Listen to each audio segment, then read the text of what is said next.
morning, everybody. Welcome to Post Falls, Idaho. This morning, 8 a.m. here, local time, and we're coming to you. We have Caleb Thompson and Brady Hanson. They're going to be bringing to you guys the ECOS Linemen Safety National Webinar 005, which is the passion behind the idea. So they're going to be coming in and presenting that to you today. And we are recording this as well, so you can have these and keep these for your safety archives in the future. And just real quick, Electric Culture of Safety is a group we started together as a team, a safety coalition that is nationwide. And these folks are all professionals, safety trainers, CUSP, and they are the very best of the best, bringing this freely and giving back to our industry voluntarily. And we had 002 episode with Danny Rains talking about electric safety grounding, and then we had 003 with Lito Wilkins come in March, actually April, with My Shocking Awakening. And just recently, William Martin was here in our Liveline Training Center in South Carolina, and he talked about flip the safety dynamic. So then we have Rod Courtney coming up, talking about the 8 habits of a highly effective safety culture in July. And then Jim Bond, he's going to be talking about the meeting OSHA safety demonstration requirements in personal protective grounding. So we've got a lineup, and these are all recorded, and you guys could, again, keep these and use them at any time in the future. So Brent with Veer Meters, Vice President of Field Operations, and here we go. Okay, guys? Awesome. Thank you, Brent. So my name is Brady Hanson. I'm a journeyman lineman in a CUSP. I do the best with what I have. So currently I do some training part-time for myself. It's called Written in Red. I've got a website, writteninredtraining.com. And then the rest of my time I collaborate with guys like Caleb, who are, I feel, visionaries, helping to push the ball forward for what safety and training looks like within our industry. So in the past several years that I've been involved with Caleb, I've had the gleeful experience of getting to travel across our trade, meet different linemen in different parts of the country, and in some respects different parts of the world, and kind of see the change that's underway. So with that, my friend Caleb. Thanks, Brady. Yeah, my name's Caleb Thompson. I'm also a certified utility safety professional. A little bit about myself. I grew up East Coast, Cecil County, Maryland. Born and raised, I still live there. As a small child, I was always fascinated with electricity. And that started the first time I got a Lionel train set, and I dissected the transformer to try to figure out how it worked. That quickly spread into finding other transformers. At one point I found a current limited 10,000 volt transformer, and I spent weeks in my parents' basement trying to figure out how to touch the high voltage bushing without being knocked on the floor, which ended up in me dissecting that transformer, trying to figure out exactly what was going on, which led to building Tesla coils. And I entered into the industry, the electrical industry, in 1997 as an electrician's helper.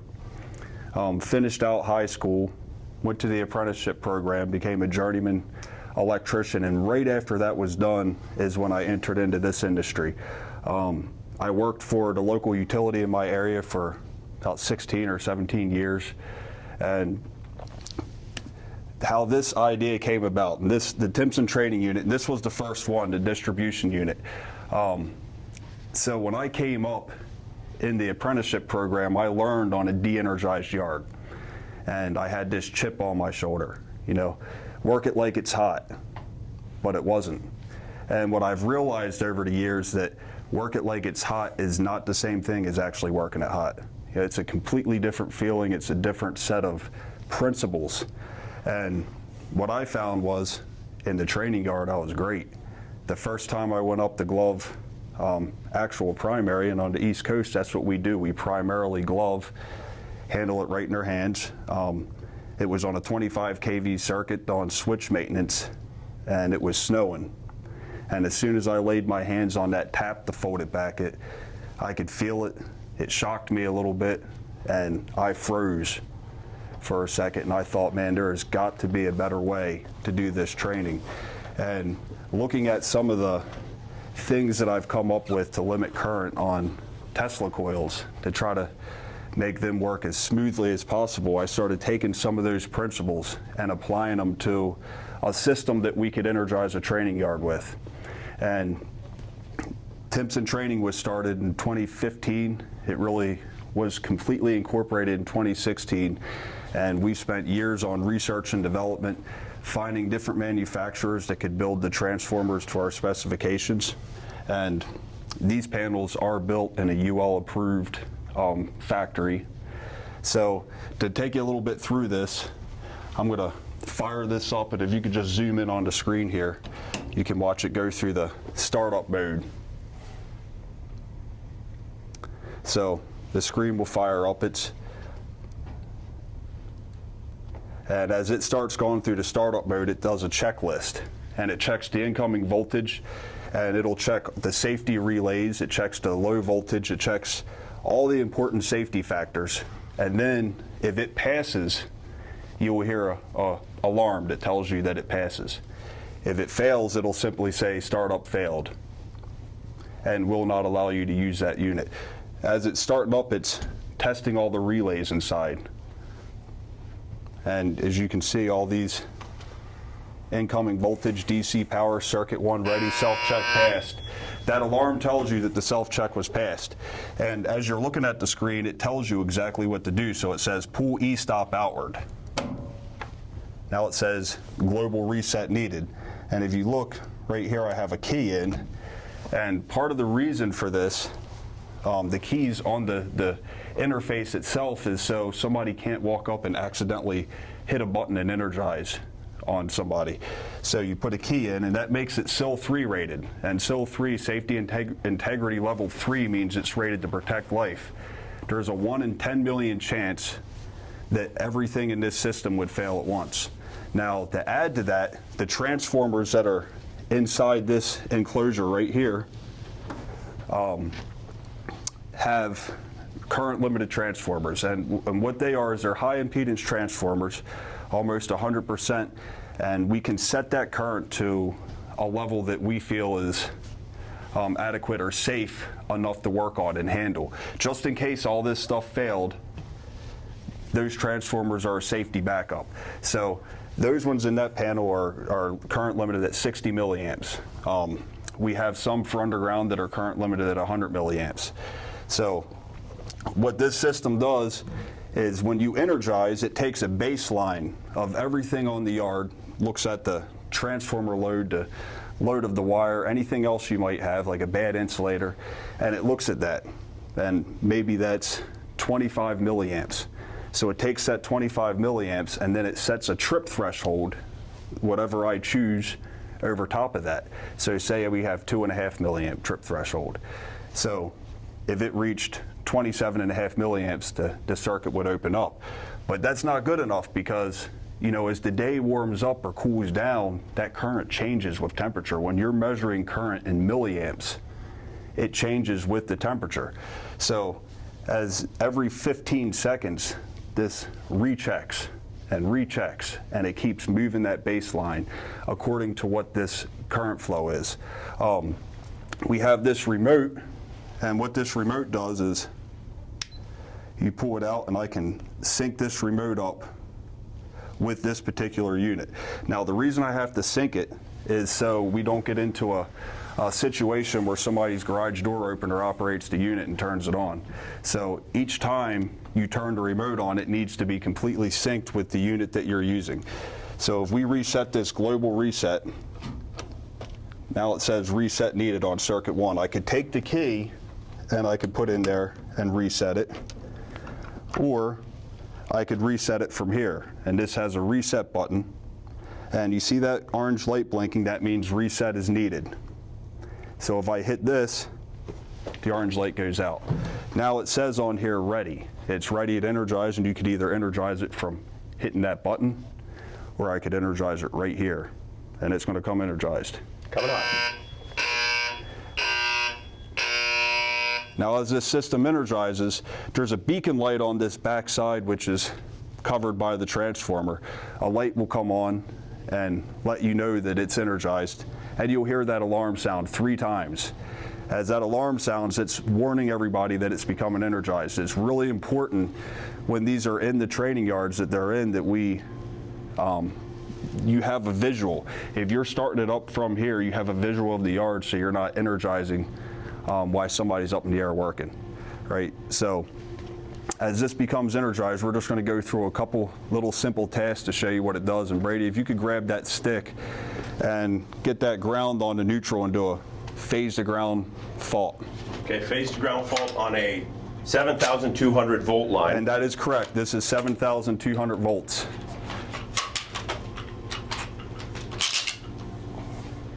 Grounding.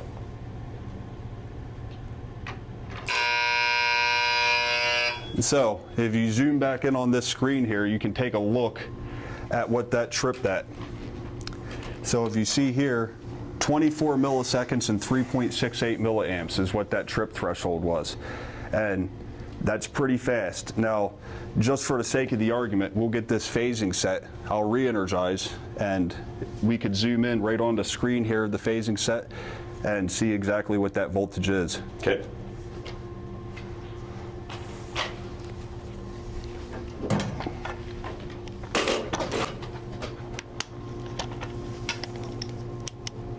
Oh, she's set. Okay. Turned on. So,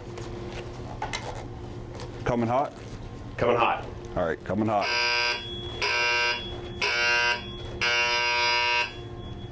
All right, You're hot. Going phase to ground first. and see if they can read, lift that up so they can read. Can you see the display on there? What's it say, 7.08? Yeah, so right now we're looking at 7.08, So 7 actually kV. 7,200 volts. Now checking phase to phase. Yep, checking phase to phase. And phase to phase gives us some really cool things like using actual transformers to create 3-phase transformer banks and rotation. So we're looking at 12 kV or 12,470 phase to phase. Right, and just like Brady just said, one of the most important things about this piece of equipment is not only that you can get your hands on that wire or practice hot sticking in a manner which arc flash is completely gone. You have no risk of arc flash. And if you did somehow make a phase to ground contact through your body, it's greatly reduced, and more than likely you will be okay.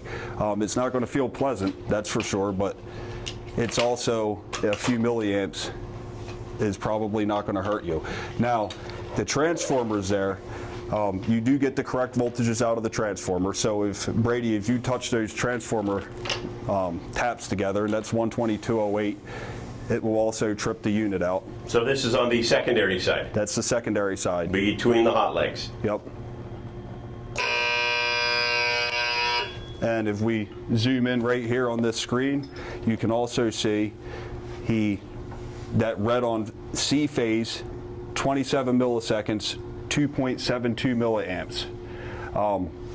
So we're going to energize it one more time, and we're going to open that cutout, open that field phase cutout, and then we're going to close the cutout because there's another pretty cool feature on this. So you can't just open. Ready? Going to come energized. Okay, coming hot. So what you can't do is just close in a cutout, because if you close in a cutout, the exciting currents of that cutout is enough to trip this unit out, and we're going to demonstrate that. Coming close. So as you've seen, go ahead and open it back up.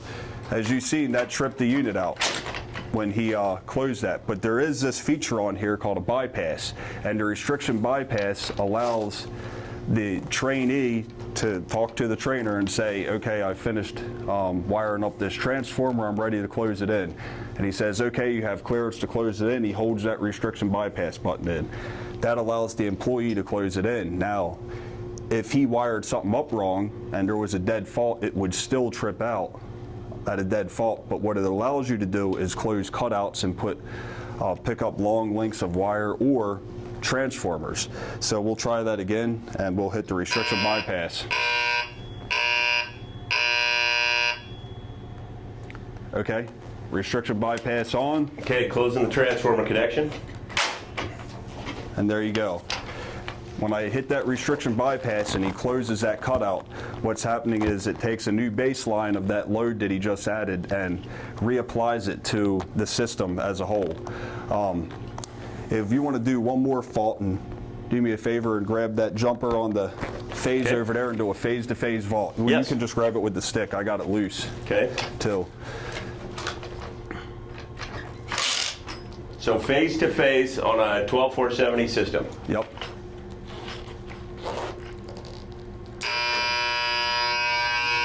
And we tripped out in 16 milliseconds and 3.39 milliamps. So we're going to step away from the demonstration here for a minute, and I'm going to give you back to Brady. We're going to go through a couple PowerPoints.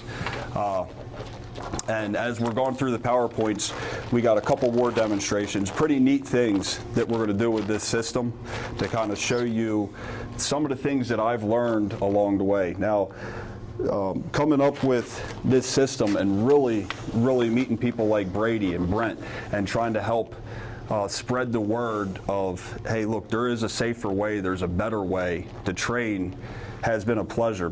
Like he said, the people I've met, the places I've been, the people I've talked to about different things has been incredible, and I'm not the only one who had those feelings the first time I laid my hands on an energized conductor in the field. You know, it was different than when I was a kid and didn't know what the heck I was doing, trying to dissect transformers and getting shocked, than when I got a little bit older and I knew exactly what was happening. It changed my outlook. And you know, we were talking yesterday, I think I see a significance in doing a better training in this manner, because you could have a clearance order on a section of line that's out. And maybe we don't want to put grounds up because all the wire's in the air, but we say we're going to work it like it's hot.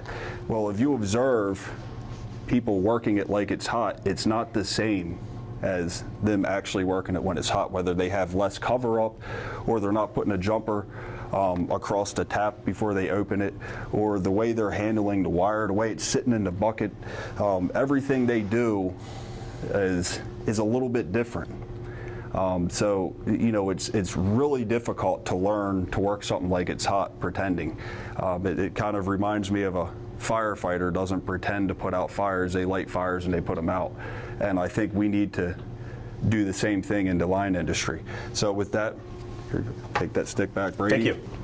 So with respect to this training technology, it's very powerful because number one, arc flash is eliminated. Now, previously, people have tried to build training yards where they've used things like 1 amp fuses or some sort of midline recloser with very fast operating times and very low trip currents. However, the problem with those systems is the quantity of current that they will provide is actually above the ventricular fibrillation curve. So you can read more about that in OSHA 1910-269 Appendix C, or with the collected works of Charles Dalziel. With this system, we now have dramatically reduced the likelihood of electrocution. Should be nearly impossible. And on top of that, arc flash is completely eliminated. And I like to take this concept now and apply it to the electroculture of safety. Because if I was to call the electrical culture of safety with a proper pronunciation, I would call it echoes. Because there have been echoes of the same sentiment over generations of linemen while we've worked in this industry. And as much as I hate to belabor the point, I want to start in Scripture. I want to start in OSHA 1910.269 under training. It says all employees performing work covered by this section shall be trained as follows. Each employee shall be trained in and familiar with the safety-related work practices, the safety procedures, and other safety requirements in this section that pertain to his or her job assignments. Each employee shall also be trained in and familiar with any safety practices, including applicable emergency procedures, such as pole top and manhole rescue. That are not specifically addressed by this section, but that are related to his or her work and are necessary for his or her safety. So that comma there is a very important comma, which it essentially means if you're working in a given environment, say for instance a tower, you also need to have the applicable rescue training for that environment as well. And I would add, if you're working in an energized environment, that rescue technique would include performing rescue in an energized environment. Now, sometimes people take things like rescue training to be a check-in-the-box compliance, where somebody races up a bare pole and they drive in a screwdriver and they tie a few half hitches around somebody. I have thus far not heard of a single actual rescue that's needed to be performed on a bare pole with no conductors or no equipment anywhere in the vicinity. So I think that approach to pole top rescue is sorely lacking. And I want to go back. So among one of the cool things that we see in the electrical culture of safety currently is a proliferation of lineman media, including things like podcasts. Powerline podcast is one of my favorite ones, and I've had the benefit of reading the most comprehensive history book of the line trade on Powerline podcast, chapter by chapter. It's called The American Lineman. Within its pages, the author Alan Drew kind of chronicles the start of hot work. The image you see on the screen here has developed the moniker known as the Mount Whitney tap. It was essentially a technique that linemen developed on the job where they needed to make and break connections. Because it turned out one of the most important developments for electrification across the United States and for the world was the development of live working procedures. If we had to de-energize the entire system in order to connect a new customer, the cost of electrical energy would be prohibitively expensive and electrical reliability would suffer prodigiously. So the technique that these pioneering linemen came up with is they took a jumper that they tied into an insulator pin, and on the end of that solid copper wire they bent a hook. So when they wanted to tap up a line, they would reach up holding the base of this insulator pin and hook it onto the conductor. Of course, that would be expressly forbidden today. It's kind of a bad idea. And though I don't know the full details of this incident, I found this incident to be kind of profound. It turned out with the annals of history at this particular utility in 1914, a lineman lost his life while working on that system. Now they know his name. But outside of that, they knew very little about him. Linemen in this period of American history had a tendency to travel from place to place to place as they plied their craft. Well, when George Roberts died, the utility and the local community didn't know how to contact his next of kin, but they did have this photograph that showed him sitting on a cutout of the moon with a banner above it that said Spokane. So the sheriff in Mount Whitney at Tulare, California, sent a message to the sheriff in Spokane, Washington, and as they reached out around the community, they were able to trace down his family from Kamiah, Idaho. Things have changed tremendously throughout our industry.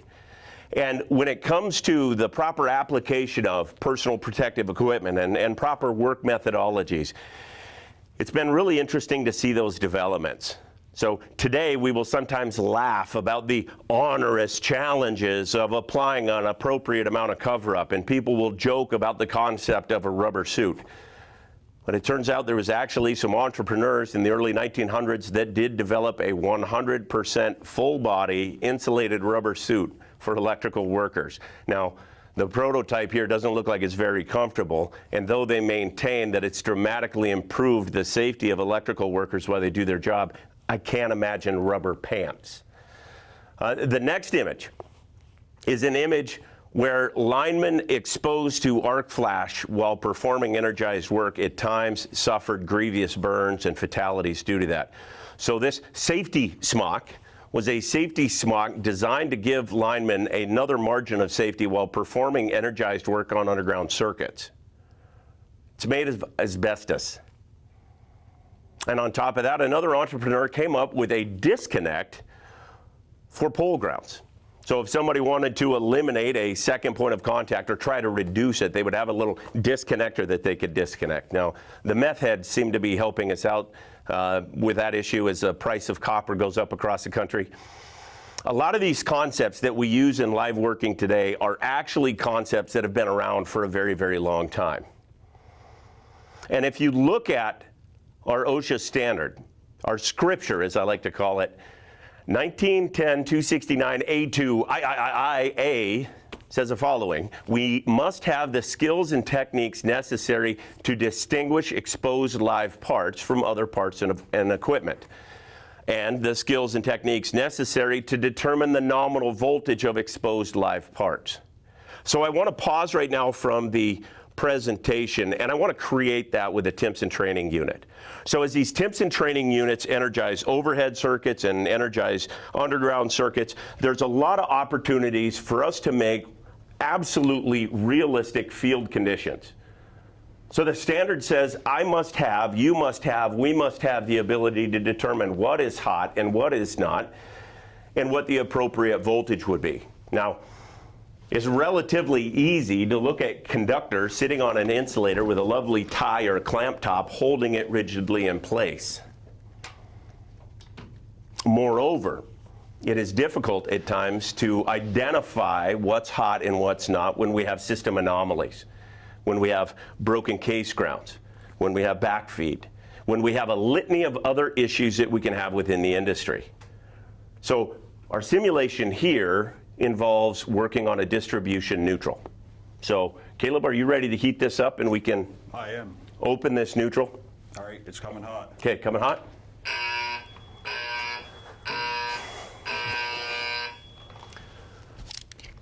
I'm going to get the phasing set. Okay, so we've got our three-phase transformer bank connected to this hot 12470Y training line right now.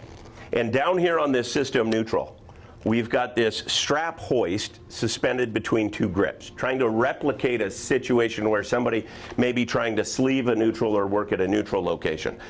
Now, beforehand, we put this jumper across that ratchet hoist in order to maintain continuity for our system neutral. But I'm going to remove this jumper, simulating somebody using a wrong size clamp that falls off of that neutral, as has happened, or simulating somebody who makes a System 1 thinking error and overlooks the need to use a jumper to maintain continuity across this current carrying conductor. So as I open up this connection, we have a neutral condition that can be very hazardous.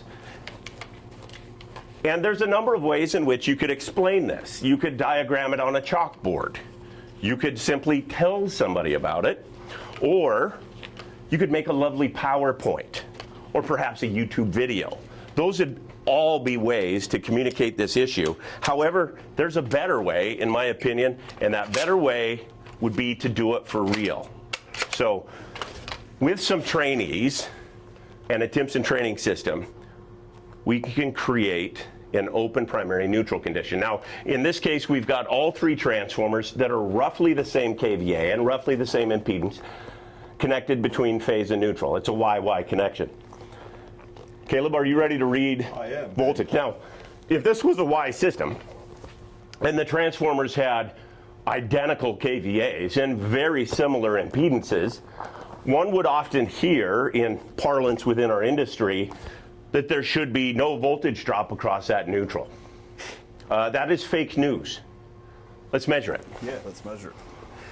So if you could just zoom in on the display readout here, if you can read it, and I'm looking at almost 4 kV between that point. Now, Brady, do you want to open some cutouts? Absolutely. And see how that changes? Okay, coming open on road phase. Yep. Oh, we jumped up to 4.32. And I'm going to open on center phase. So right now, looking at this neutral, if I can get a good connection there, I'm at almost 6 kV between that open point on that neutral. And that's pretty scary. And I think what's more interesting is the point that Brady made. With a completely balanced load, an open neutral is still not safe. With a completely balanced load, that open neutral still had significant voltage.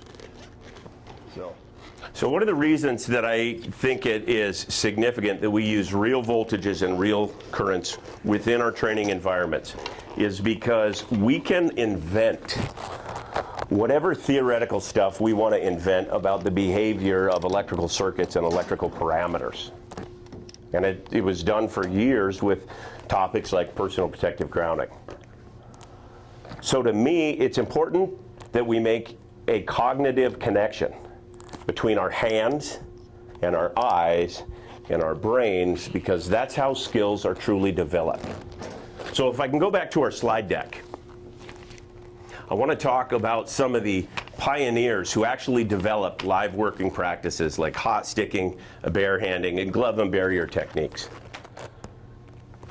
So Brett, if you could hit the next slide, please. The image on the left-hand side of the screen are the alleged first hot sticks developed in the United States. These ones were developed in Wapakoneta, Ohio, in 1913. Notice their means of attaching the sticks to a conductor. They're a fork. They are very different than the full capture conductor attachments we have today on various hot sticks and wire tongs, and even things like material handling jibs. The image in the middle there is an insulating platform. A number of these insulating platforms were pioneered and developed where linemen would try to basically mount an insulated platform on the side of a structure and then to climb up on that insulated platform and work on energized lines. So you'll notice that individual there does not have on gloves and sleeves. He is literally barehanding that distribution line. And if you notice the proximity of that phase in front of his toes, that geometry is incredibly problematic. And at the same time, workers were also starting to experiment with various types of PPE. This rubber top hat here is from Central Maine Power. It was a rubber-coated top hat intended to be worn by linemen to prevent them from making an inadvertent electrical contact with their noggin. And thankfully the rubber hats have gone away, and now we've got dielectric rated thermoplastic helmets. And then this image here in the next slide is a critical development for me, and one of the important things to think about, because OSHA has some language about new. This, in its day, in the early 1900s, was a new technology. They called these things linemen's protective shields for high-tension circuits.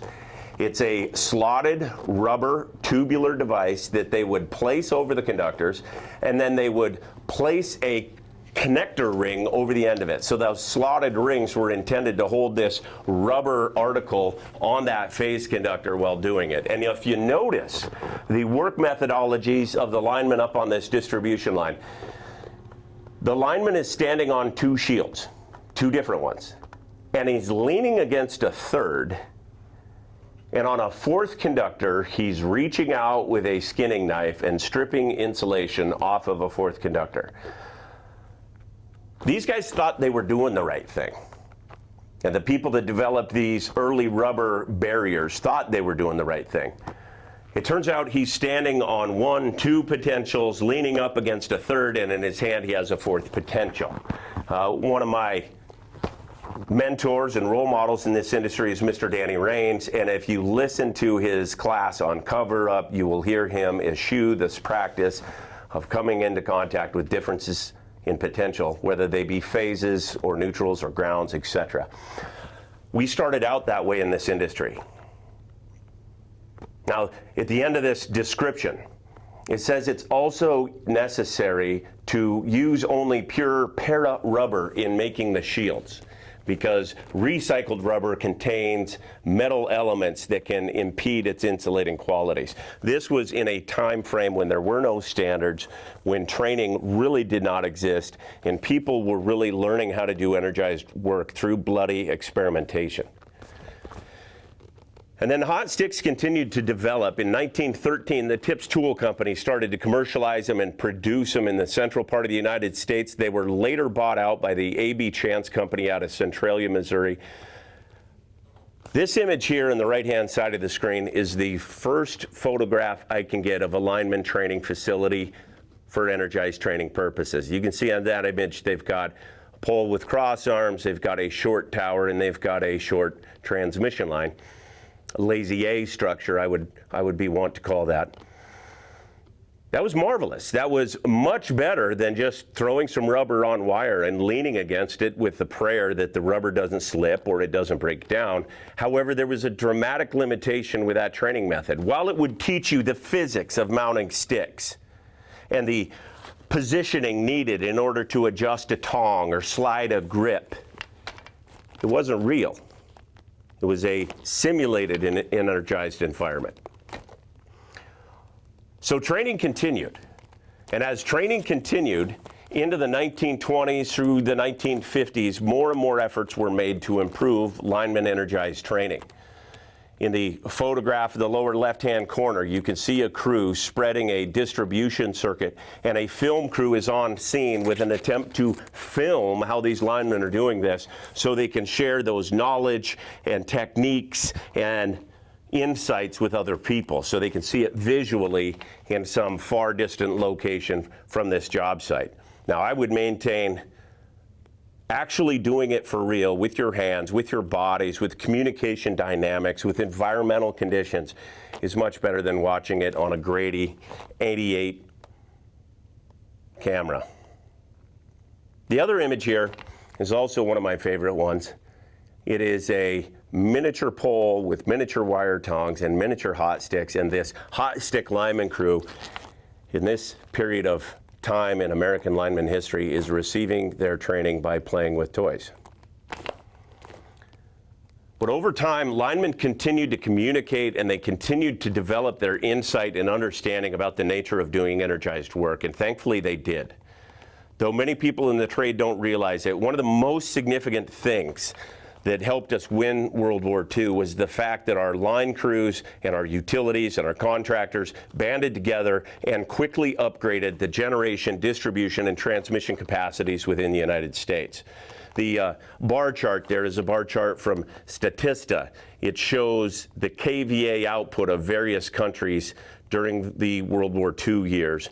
It was on the backbone of America's electrical system that she could make more planes and more guns and more bombs and more war material than all of the other nations on Earth combined. And this poster, a patriotic poster from that World War II effort, is encouraging linemen to keep it alive for national defense. Now, if you take a lineman perspective of that photograph, you'll notice now he's got insulator hoods, now he's got line hose, and he's not leaning on them. And on top of that, he's got gloves and sleeves. Linemen learning bloody lessons again and again and again and again are one of the echoes that we hear in our electric culture of safety. And this article here is a marvelous article. If you want to read this article for yourself, if you contact me after this presentation, I'll be happy to send you a link for it. It's available online for free. This was an article in Popular Mechanics in which people were starting to pioneer the work of energized transmission maintenance with a technique today known as live line barehanding. And as they wrote up this very, very interesting article about the importance of linemen doing energized work on our nation's electrical systems and our biggest electrical transmission pathways, they also covered the hazards of the job and the gravity of mistakes. One of the things they mentioned is that in almost every case where linemen are killed, the fellow just didn't use enough safety devices. Now that is a cognitive error in many cases. I think it's tragic to know that decade after decade after decade, linemen overlooking using a device or using a technique or not taking a shortcut has led to tragedy. So there is, across the country right now, an effort to dramatically improve live working training processes. And I love being a part of it in whatever shape or form that looks like. These are images here of 2 different Energized training yards where our next generation linemen are learning how to rubber glove, learning how to stick, learning how to operate aerial devices, learning how to rig, learning how to transfer conductors in not a make-believe environment and not with little toys, but with actual real voltages. Now, there are margins of risks here. There are real voltages, and if they make a mistake, they can really trip a circuit. They will receive the sting of a loud audible alarm that lets them know they made that mistake. They will get the brilliance, not of arc flash, but of a beacon that says, wait a minute, we just had a lesson. So one of those was in Boise, the other one was in Delmarva, Maryland. This one that you see right here is at Local 104 in New Hampshire. That's up at NEAT. And this one here is at SLTC in Georgia. So you notice these panels are often housed in some sort of small housing structure on site. That's not only good for security, but it also helps us simulate a training environment where we can replicate some of the processes that people need to have with respect to radio communications or phone communications to dispatchers. The use of keys and the use of lockable disconnects on this allow us to add switching procedures and locking and tagging to this kind of training. And I want to take a look back at Scripture. And I call it Scripture because it is written in the deep red crimson blood of linemen who went before us, pioneers at times, who took calculated risks to innovate, to develop tooling and methodologies that today we take for granted. 1910.269A2VIII says the following: the employer shall ensure. It means you have to. The employer shall ensure that each employee has demonstrated proficiency in the work practices involved. Why do I love Energized training systems?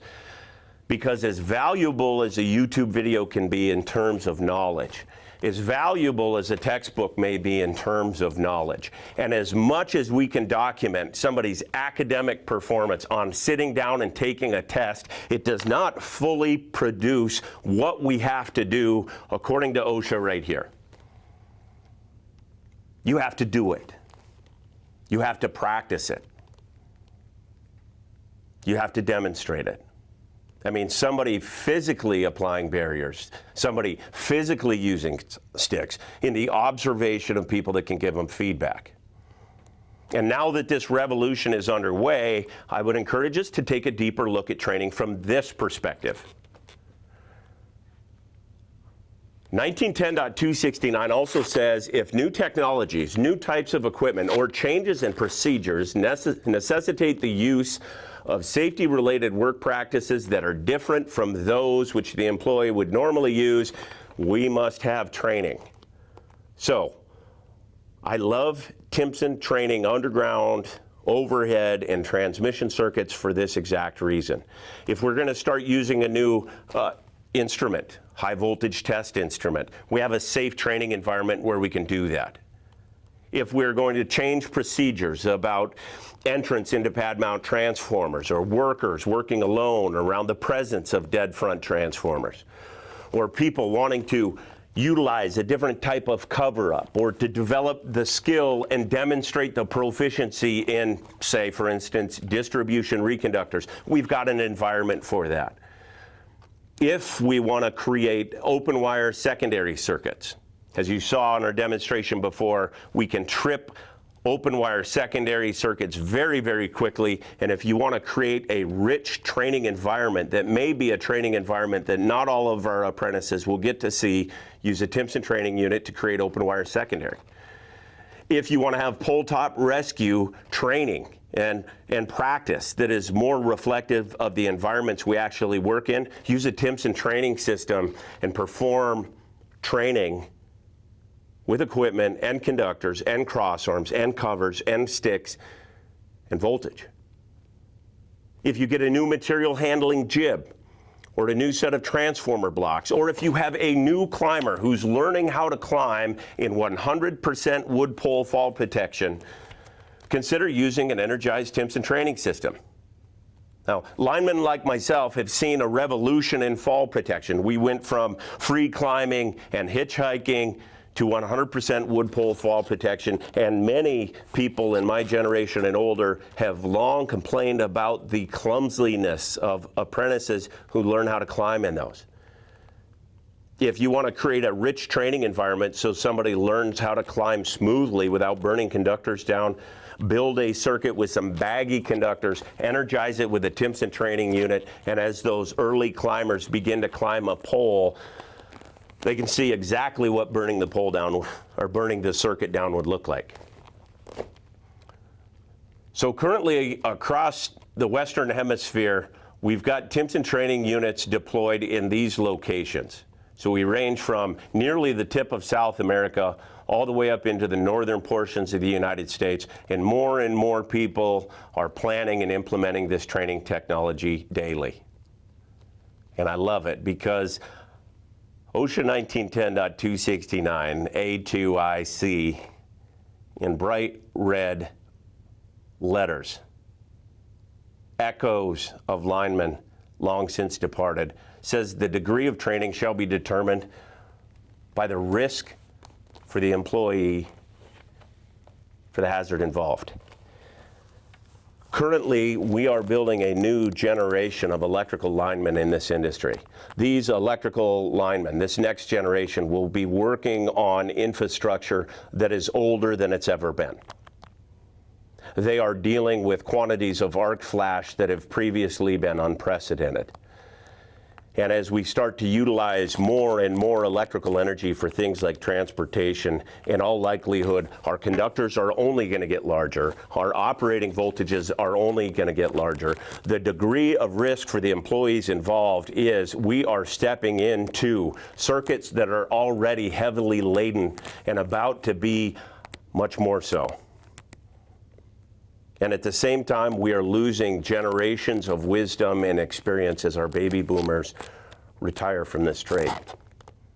The degree of training shall be determined by the risk to the employee for the hazard involved. Those are hazards involved with this work. Though they're not explicitly written in the OSHA standard, they are truths.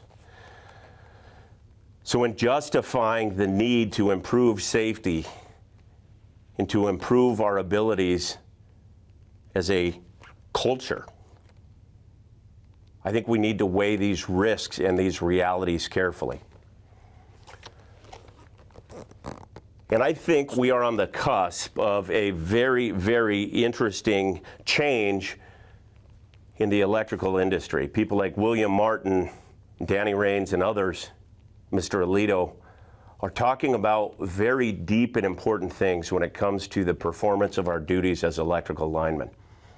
We are now starting to undertake a process of understanding human psychology and cognition and how it applies to our industry. And it runs smack into a fact that is profoundly clear and has been so for decades. One of the key components of human performance is the fact that human errors will happen. And I say our culture at times has run smack into that. For many decades now, linemen have often said we have no eraser in our pencil. We are in an occupation where we cannot make a single mistake. I'm not encouraging anyone to use an inadequate amount of cover or to violate their minimum approach distances or to be insufficient in their ability to select and use a hot stick properly. But what I'm saying is, people who are new, people who are experiencing new technologies or equipment or procedures are people who are likely to make errors. And those errors in the past have always culminated with the hardest days that we have in this industry. Situations where we're trying to line up bucket trucks and position their booms in the air so they can provide a place for a funeral procession to drive through. Situations where florists are buying miniature trucks and making miniature pole lines to try to commemorate the passing of a loved one. Human errors will happen in this industry. I will make human errors, Caleb will make human errors, and Brent will make human errors. Human error is also a marvelous opportunity to learn. When a human error has a small consequence, it allows us to survive that error, to learn from what happened, and to grow better and more insightful as a result, to change procedures, to reduce the likelihood of making an error. If I had to define one reason and one reason alone why I believe in this energized training philosophy in the training yards across this country, I would say it's simple. Give us a place where it's less hazardous to make human errors. So, Caleb? Yeah, Brady, that was fantastic. And you know, getting back to all the stuff you were saying and watching the last webinar with Billy, he really sparked some recognition in my mind about what he said. When there's an incident and maybe somebody took their rubber gloves off, he said, but why? Why did they do it? It's not just that they did it, that they made that error, that they broke that rule. Why did they do it? And you know, one of the things that I kind of commented on, and him and I talked back and forth about, and I think is important, especially when it comes to energized training, is what I've been seeing more and more in this industry is the engineering controls. Right? I travel around the country and I talk to different linemen on different topics, and they say, thank you. I love you.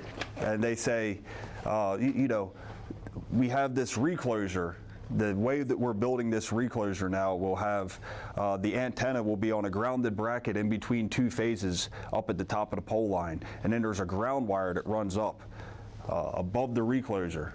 And you know, it's easier to grab those little copper staples out of that bucket if I do this, right? Oftentimes, as we get used to wearing these rubber gloves on a daily basis, what I've seen is that they start to feel like they're not there after a while. And if I'm wearing gloves and sleeves and I make that error or that break that little rule where I take these rubber gloves off and I put leather gloves on and leave those sleeves on, there's a good likelihood when I get tired that I'm going to forget. And we've seen exactly that in this industry, where somebody has forgot that they're wearing leather gloves and they're stapling, and then they see that antenna that's crooked and they go up and let me straighten that antenna up, and they back into a phase behind them because no cover up and there's a grounded bracket between two phases. Now, sure, there was some rules that were broken there and they're unexcusable. You know, it's not excusable, but there's also a poor method of engineering there. And I can't help but to think if it was engineered a little different, the outcome would have been different. And one of the greatest things about this is in a lot of training yards, when companies come out with new technologies like different types of reclosers and switches, a lot of times the first thing they do is go install it in the training yard so all the linemen can go down and look at it. Well, I also like the idea that how it's supposed to be engineered according to the standards of the people who want you to install it, that we build it that way in an energized zone that's safe. So we can look up and see maybe how ridiculous this positioning of something is. Like that's a bad idea, because if you look at something and you look at it and you engineer an error likely situation into it, it will happen eventually. That's inevitable. So if we can engineer things in a manner that is safer, and we look at it and say, there's a very low likelihood that the way I'm building this, I could get between something that's extremely hazardous, right? I think that that's a good idea, and this system works marvelously for that. So, you know, there's so many things, unintended consequences, like Brady said, with the buck squeeze and hitchhiking. I think it's great that we have 100% fall protection, but when somebody learns to climb in only that buck squeeze, they never learn how to climb very smooth. So they're always leaning back against that belt, and then they hitchhike and they lean back against it, and that pole gets rocking. Now, I've had the opportunity to sit and watch guys train and test with a Timpson training unit in different yards. And one of my favorite tasks Brady mentioned was the open wire transfer. And I think that that's such a fantastic task, because if you can learn how to transfer energized conductors that are 6 inches apart without getting them together, you can certainly be proficient at transferring primary conductors that are 3 foot apart or 4 foot apart. And one of the things I've noticed is the guys oftentimes trip the unit out before they even get to the work location, because they put those buck squeezes on and they start hitchhiking up that pole, and the open wire gets swaying and galloping, and then something touches and that's it. You know, the circuit goes out. And it's interesting, Brady, when we were doing that test, I expected to see 7,200 across that neutral, and I'm looking at it and I'm watching that voltage go down and down, and I realized that we have a ground conductor attached and the other end of it's laying on the concrete floor. That's correct. That is correct. We also have a very dirty and contaminated strap. That's it, and that's right there contributes. And you know, we're doing this little demonstration and I overlooked that. And that shows how easy human error can occur, right? It's the simple things like overlooking one little tiny aspect of what you're doing that can lead into a bigger situation and catastrophe. And you know, I think that your safety and everything involved in doing this job correctly always starts at the training level.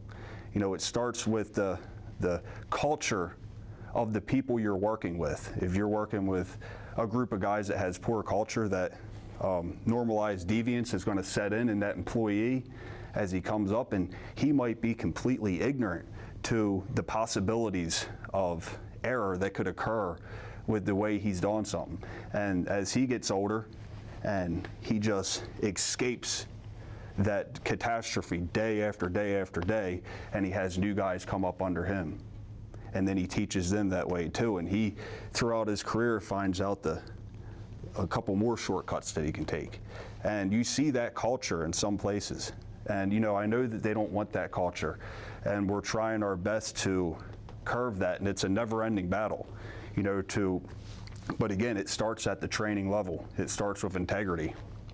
So Yes, that's what I love when I asked you to take your gloves off and you left them off, and you gave us an opportunity for another energized working technique that an environment like this allows us to practice a skill that is a live working skill. I would characterize it as brotherhood. Now, I've got brothers who are members of the IBEW. I've got brothers who are not members of the IBEW. I consider my brotherhood to be the men and women across this trade who I love and respect and hold in high regard.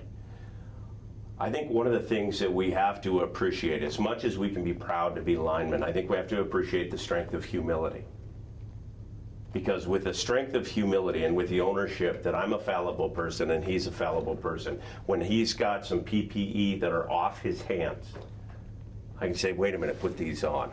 So Mr. Martin talked about a bicycle tragedy in which members of a family took off on their bicycles and the mother did not wear a helmet. And as I reflected upon that narrative, I thought to myself, I want to be the man who pulls his bike over and picks up the helmet and walks over to his wife and says, honey, I don't care what it does to your hair. I don't care.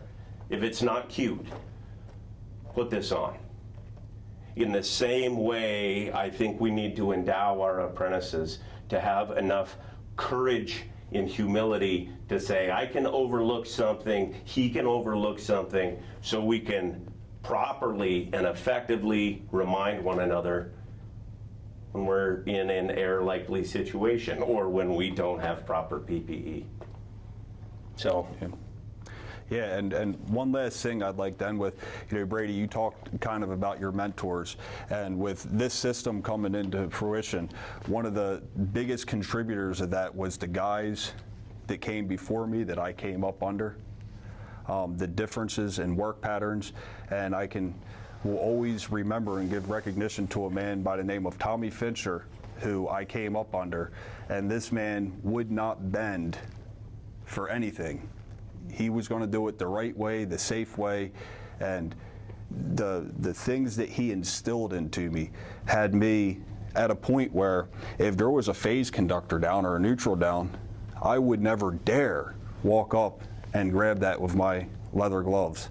I would have my rubber gloves on and a stick, grabbing that and trying to hand it to the guy in the bucket, or isolating it in some kind of manner. And you know, it was men like him that I came up under, and then starting to go out on my own as I became a journeyman lineman and seeing what I could get away with and making those mistakes. And I kept coming back to that over and over again. I would work with him on storms and he'd say, "Now Caleb, you know that's not the right way to do that." And it was, you know, it was those moments that made me realize he's right. He's right. And there's got to be a better way to learn these, to make these mistakes, to back myself into a corner and figure out how to get out of it without the risk of a fireball in my face. So, yeah, that's about all I got. You have anything else to say, Brady? Thank you, everyone that took time today to participate in the conversation. If you want to reach us, you can reach us at timpsontraining.com. You can also reach us on Facebook and Instagram. Facebook, yeah, you can reach us Timpson Training Facebook page, timpsontraining.com. You can reach us at writtenandread.com. Also, if anybody has any questions about this unit or the industry in general, whether it's transformers or an issue you're having, you can call me directly, and my number is 443-553-2250. I am more than happy to give advice or try to figure it out, and if I can't, I know Brady certainly can. The two of us together can help out as much as possible. Stay safe.